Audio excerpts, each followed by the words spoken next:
welcome back. It's video 3. What are we talking about? Desperation pies. What are we gonna keep talking about? Desperation pies. So desperation pies were born through a seasonal depression, but what was everybody making the other 3 seasons? So let's dive into that. As the seasons changed, so did the pie fillings. Late spring brought you strawberries and rhubarb, my personal favorite. By June, it was all about the wild blackberry pies in New England and Appalachia, and further west and further south, it was all about the huckleberries.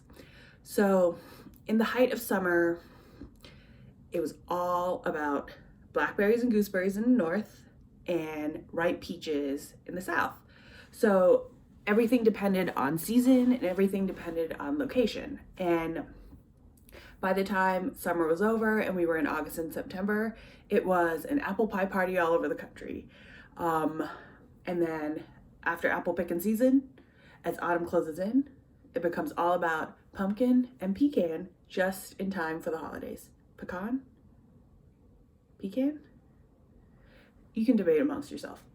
So as the frost starts to set in and fresh fruits become less and less available, canned fruit and barrels of apples from that year's harvest kind of come into play a little bit. So they would carry, like, those ingredients would carry families through the colder months. And by late winter and early spring, your larders, your pantries, bleak. Pretty bleak. So here comes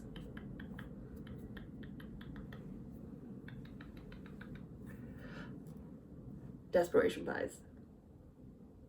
What are desperation pies? Desperation pies are a combination of simple ingredients that you would have always had on hand. So in the Midwest, it's all about oatmeal and sugar cream pies. In Chicago in particular, even when milk and eggs were scarce, families would soak beans in sugar water for sweet bean pie, which kind of reminds me of a lot of Chinese desserts.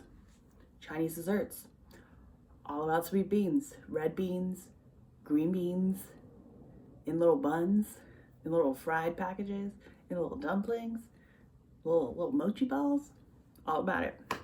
So okay, tangent.